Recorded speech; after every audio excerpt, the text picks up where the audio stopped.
चलिए भाई शुरू करते हैं हम मैथ्स। ठीक है, अब बारी है बेटा मैथ्स के सिलेबस की। क्लास 10th हो चाहे क्लास 8th हो या क्लास 9th हो, 8 9 10। अब हमारी ये क्लासेस आई थिंक कंटिन्यूअस हो जानी चाहिए। हमारी जो स्ट्रेटजीज है वो हमारी बिल्कुल प्रॉपर प्लान बन जाना चाहिए। तो आज के वीडियो में हम डिस्कस करने वाले हैं कि क्लास 10th के जो देखो स्टेट बोर्ड हो चाहे सीबीएसई हो आईसीएसई हो, उसमें किसी में 1 2 इंक्रीज है या डिक्रीज है तो डजेंट द मैटर। ठीक है, आज हम मैथ्स के ही सब्जेक्ट के बारे में बात करने वाले हैं। तो फर्स्ट ये हमारी पूरी कंप्लीट स्ट्रेटजी रहेगी कि हम पूरे साल यानी कि जो टाइम ड्यूरेशन है उसमें क्या करने वाले हैं। सबसे पहले क्लास 10th की बात कर लेते हैं। इसका क्लास 10th, ठीक है, ये स्पेशली आपका किस क्लास के लिए? क्लास 10th के मैथ सब्जेक्ट के लिए। अब मैथ सब्जेक्ट में सर जो 13 है, किसी स्टेट बोर्ड में किसी में 14 है, किसी में 15 है, तो मैंने एक राउंड अप लिया है। ठीक है, यहाँ पर मैंने पूरा मैथ्स के जो चैप्टर्स हैं वो एग्जैक्टली मैंने 14 लिया है। ठीक है ना, किसी में 14 है सर, किसी में 15 है। तो हम पहले देख लेते हैं sir real numbers. Real numbers बेटा जो पार्ट है आपका एक्चुअली में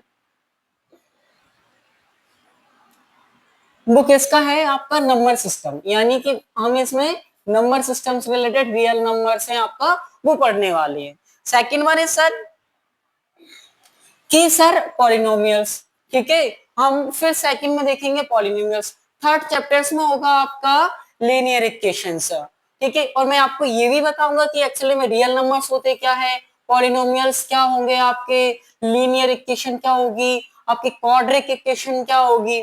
फिर इसके बाद में देखेंगे बेटा ट्रायंगल्स है, कोऑर्डिनेट ज्योमेट्री है। ठीक है, इंट्रोडक्शन ऑफ ट्रिग्नोमेट्री।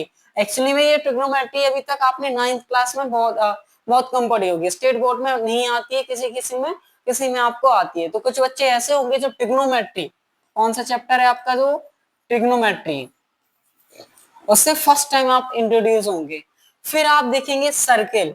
ठीक है, और आप area and relation, that means mensuration का जितना भी 2D और 3D, आपका कौन सा 2D और 3D मेंसुरेशन में आपको क्वेश्चंस जहां से आपके आते हैं, स्पेशली जब आप हाइट और डिस्टेंस की बात करते हैं वहां से बोर्ड क्लास में एक नई क्वेश्चन तो फ्रेम होता ही है मोस्ट ऑफ द परसेंटेज में।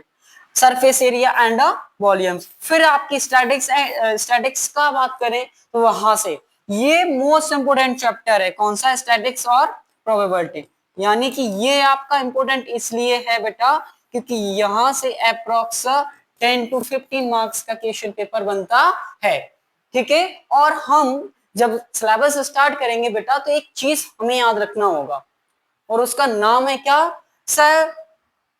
मार्किंग। किस चैप्टर से सर?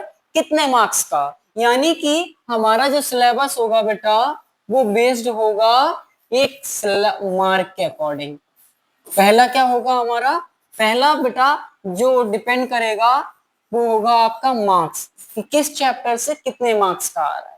हम फर्स्ट प्रायोरिटी उन चैप्टर्स को देंगे जिसमें से मार्क्स क्या होंगे, ज्यादा मार्क्स का क्वेश्चन आएंगे। अब मार्क्स भी बेटा 2 पार्ट्स में डिवाइड होते हैं। ये होता है सॉरी 3 में। ये होता है आपका क्या बेटा? MCQs type. ठीक है, यानी कि 1 1 मार्क्स। ये होता है आपका शॉर्ट जिसमें 2 और 3 मार्क्स क्वेश्चन आते हैं, और ये होता है आपका लॉन्ग टाइप क्वेश्चन। ठीक है, ये हो गया मार्क्स। सेकंड होता है बेटा उसका वेटेज, यानी कि किसके सिक्वेंस के। अब हम फर्स्ट 2 3 चैप्टर्स देखें ना, उसे बोलते हैं रिलेटेड चैप्टर्स। रिलेटिव जो रिश्तेदार, मतलब उससे रिलेटेड। तो फर्स्ट 4 चैप्टर्स की अगर हम बात करें, लाइक आपका बेटा रियल नंबर्स हुआ, ठीक है, पॉलिनोमियल हुआ आपका, ठीक है, एल्जेब्रिक एक्सप्रेशन हुआ आपका, ठीक है। तो ये जो रिलेटेड चैप्टर्स है, तो इसको इन चैप्टर्स को हम बिल्कुल सीक्वेंस से करने वाले हैं। कैसे? लगातार करने वाले। उसका रीजन ये है कि एक चैप्टर के बाद में दूसरे चैप्टर का सीक्वेंस बढ़ते चलते जाते हैं। ठीक है ना, तो हमारे वहां से कॉन्सेप्ट और इंक्रीज होते चलेंगे। तो डोंट वरी, बिल्कुल टेंशन लेने की जरूरत नहीं है। ठीक है ना,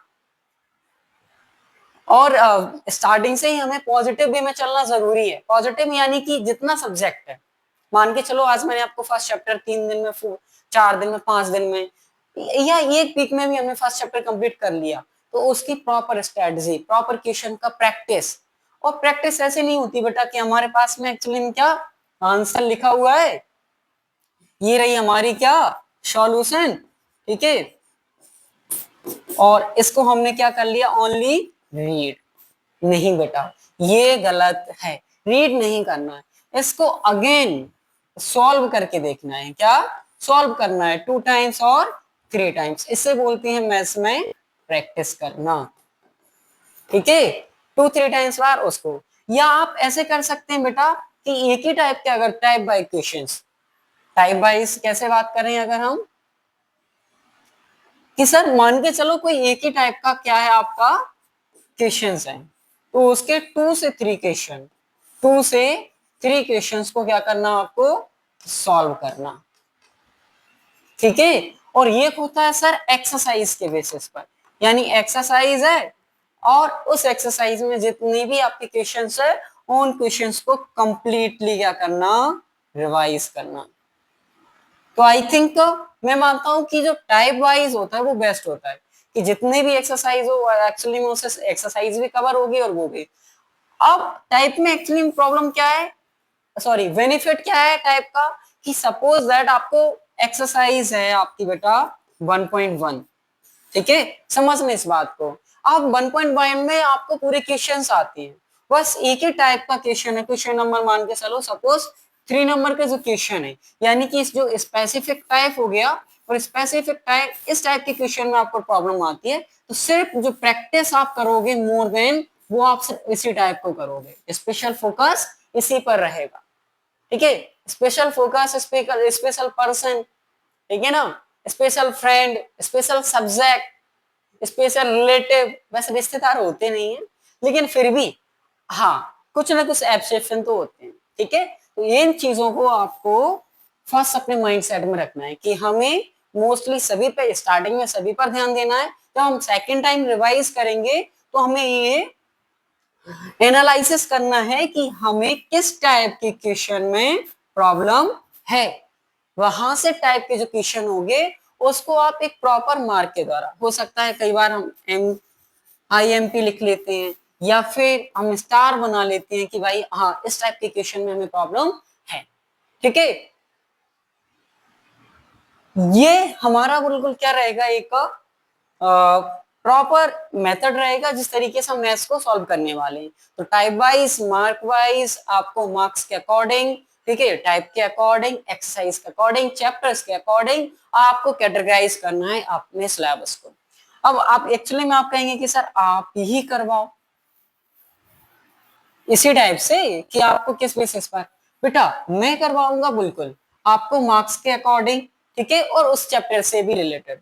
लाइक जैसे हम चैप्टर नंबर 8 की बात करते हैं, कौन सा, ट्रिग्नोमेट्री के आपके 2 चैप्टर्स मिलेंगे, तो मैं दोनों को आपको, दोनों को क्या करवाने वाला हूं, बिल्कुल कंटिन्यूअस करवाने वाला, कंटिन्यूअस फर्स्ट और सेकंड चैप्टर को बिल्कुल मैं कंटिन्यूअस करवाऊंगा, क्योंकि यहां से क्वेश्चन भी आता है भाई, ठीक है। और आपको कुछ बोर्ड ऐसे हैं जिसमें से फर्स्ट टाइम 10th क्लास में इंट्रोड्यूस किया जाता है, कुछ बोर्ड्स में आपको 8th 9th में आ जाता है, लेकिन कुछ बोर्ड ऐसे होते हैं बेटा जिसमें 10th में ही इंट्रोड्यूस किया जाता है, लाइक RBSC, वहां पर आपको 10th क्लास में फर्स्ट टाइम ट्रिग्नोमेट्री देखने। तो रेडी रहिए, आपको कल से इस चैप्टर का बेसिक, ठीक है ना, और क्लासेस कंप्लीट चलेगी पूरा चैप्टर में, बिल्कुल आपको जितने भी क्वेश्चंस होंगे 1 बाय 1 में आपको करवाऊंगा, ठीक है।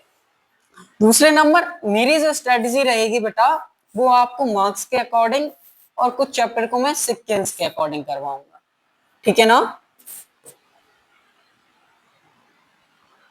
मैं लिखने वाला क्या था,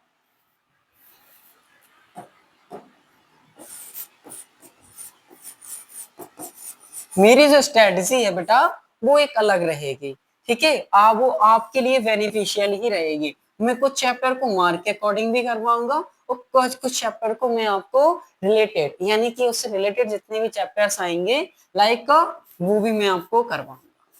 तो फर्स्ट हमारा जो चैप्टर होगा बेटा, जो कल से हमारी क्लासेस स्टार्ट होंगी, उस चैप्टर का नाम होगा ट्रिग्नोमेट्री, ठीक है ना, यानी कि तीनों देवता ब्रह्मा विष्णु महेश। अब आप कहेंगे कि सर ब्रह्मा विष्णु महेश कैसे हो सकते हैं ट्रिग्नोमेट्री, मैंने कुछ काम नहीं है। तो बेटा याद रखना है कि ट्रिग्नोमेट्री में जब भी आप देखोगे तो 3 ट्रिग्नोमेट्रिक टर्म जरूरी है। उसके अगर हम 3 वर्ड्स देखें, क्या ये साइन, ठीक है, और दूसरा आपका कॉस, और थर्ड आपका क्या टेन, यानी कि साइन करके टनाटन, यानी कि बेल बजाओ, साइन करके उसको बजाओ, ठीक है ना। साइन, साइन का फिर देखेंगे हम भाई रेसिप्रोकल क्या होगा, फिर हम कॉसेक लिखेंगे, फिर हम सेक लिखेंगे, ठीक है। कॉस को हम लिख सकते हैं क्या सेक बाय, सॉरी 1 बाय सेक, और टेन को लिख सकते हैं क्या कॉट, ठीक है। तो ये जो पूरे जितनी भी बेसिक टर्म्स होंगी ना कल की क्लास में हम क्लियर करेंगे। इसके बाद में फिर हम देखेंगे इसके पहले फिर बेसिक क्वेश्चन, पहले होगा आपका बेसिक इंट्रोडक्शन ऑफ ट्रिग्नोमेट्री, ठीक है। सेकंड पार्ट में हम देखेंगे बेटा क्या इसके फॉर्मूलेस, ठीक है, क्योंकि वो फॉर्मूलेस यानी कि आइडेंटिटी, ठीक है। और थर्ड नंबर पे फिर हम देखेंगे क्या इसके बेटा टेबल, यानी कि वैल्यूज, साइन 60 की क्या होगी, 30 की क्या होगी, उसको पूरा एक वीडियो, सिर्फ वीडियो किसके बेसिस पर होगा बेटा आपका टेबल्स के बेसिस पर, ठीक है। फिर हम देखेंगे इसके बिल्कुल बेसिक क्वेश्चंस, यानी कि सिंपल क्वेश्चंस, जो जो बेस होगा, बेस्ड होगा किस पर, आपका वैल्यूज पर, सॉरी क्वेश्चन आपके वैल्यूज पर डिपेंड होंगे, और कुछ क्वेश्चन आपके आइडेंटिटी के ऊपर। फिर देखेंगे हम इसके लॉन्ग टाइप आंसर्स, ठीक है ना, लॉन्ग टाइप क्वेश्चन आंसर, जो आपको क्वेश्चन बहुत एक तरीके से आपको हाइट एंड डिस्टेंस जो मैंने बताया था वो यहाँ पर इन्वॉल्व रहेगा, ठीक है। मिलते हैं आपको कल की क्लास में, ठीक है। और कल की क्लास से पहले ये जरूरी है आपके लिए भी है कि 10 से 15 सब्सक्राइबर्स की जरूरत है 500 में, ठीक है ना। मैं आपसे कहूंगा कि आपको अगर अच्छा लगे तो आप इसको शेयर कर सकते हैं, क्योंकि जितना आप इसको शेयर करोगे उतना ही मोटिवेशन हमें मिलेगा। रील्स पर बहुत अच्छा रिस्पॉन्ड मिल रहा है अभी, ठीक है। और मैं चाहता हूँ कि लॉन्ग वीडियो पर भी थोड़ा सा आप लोगों का प्यार मिले। Thank you. मिलते हैं फर्स्ट क्लास ट्रिग्नोमेट्री जो होगा आपका कल से स्टार्ट। तो क्या करना है, अपनी सीट की पेटियां बांध लीजिए, ठीक है, और रेडी रहिए कल से।